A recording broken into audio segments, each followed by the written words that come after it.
क्या उन्होंने क्या झेला अम्बेडकर जी ने। क्योंकि आप बच्चे हैं इसलिए मैं वही चीजें बताऊंगा जो आपको थोड़ा सुन के समझ में आएंगी और प्रेरणा मिलेगी आपको। जब वो 6 साल के हुए, यहीं पैदा हुए, यही उनका घर है, मुझे बताया गया इसी घर में उनका जन्म हुआ। आप लोग कितने सौभाग्यशाली है कि आप यहाँ आते हैं। मैं तो पहली बार जीवन में आया हूँ। कुछ दिन पहले इंदौर पहली बार मैं आया था, 1 साल पहले। मुझे ये नहीं पता था कि इतना पास में वो जगह है, वरना मैं उसी दिन आता। तो मुझे बड़ा आश्चर्य हुआ कि मैं इंदौर तक आया भी और मुझे पता नहीं चला। तो जब वो पैदा हुए इसी जगह है, क्योंकि उनका सौभाग्य था कि वो एक सूबेदार के बेटे थे, इसी सेना में काम करने वाले। मुझे आज पता लगा कि MHOW क्यों कहते हैं, मिलिट्री हेडक्वार्टर्स ऑफ वार उसका नाम था। मैं परेशान था कि महू की स्पेलिंग MAHU क्यों नहीं है, MHOW क्यों है। तो आज पता लगा नहीं, वो एक एक्रोनिम है, उसकी फुल फॉर्म एक है। वो जिस समाज में थे उस समाज के बच्चे स्कूल में नहीं पढ़ते थे, उनको पढ़ने की अनुमति नहीं थी।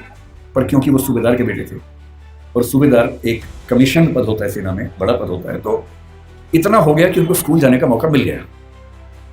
पर उनकी माँ को, आदरणीय भीमाबाई जी को अच्छे से पता था कि जब बच्चा स्कूल जाएगा तो इससे सब बहुत बुरा बर्ताव होगा, जिसको आपकी भाषा में बुलिंग कहते हैं, आजकल के बच्चों की भाषा में बुलिंग कहते हैं, उसका खतरा था। और माताओं को, पिताओं को बहुत चिंता होती है कि हमारे बच्चे के साथ स्कूल में ज्यादती ना हो, बदतमीजी ना हो।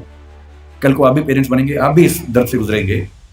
ऐसे कई बच्चे होते हैं, कोई फिजिकली उतना ठीक नहीं है, कोई मेंटली उतना ठीक नहीं है। जब वो स्कूल जाते हैं बच्चे, एक तो पहले वो पीड़ित हैं, उसके बाद स्कूल के बाकी बच्चों का मजाक बनाते हैं, चिढ़ाते हैं। पेरेंट्स को इतना दर्द होता है इस बात से, लेकिन क्या करें।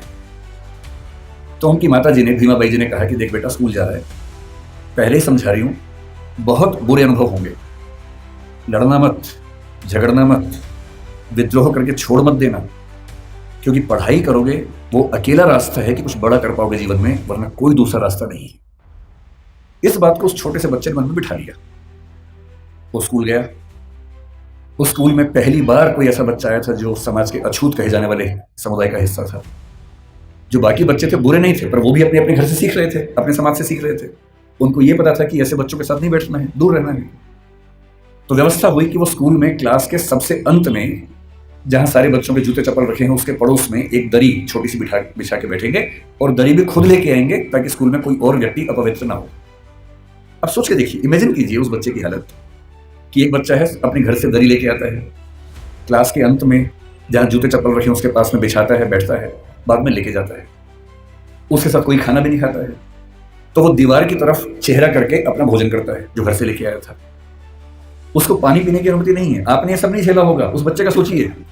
ये आज से केवल और केवल 110 साल पहले की बात मैं कर रहा हूँ, बहुत पुरानी बात नहीं है। जिसे समाज ने बचपन में ठुकराया, उसने पूरे देश को गले लगाया। वे थे महान डॉक्टर भीमराव अम्बेडकर जी।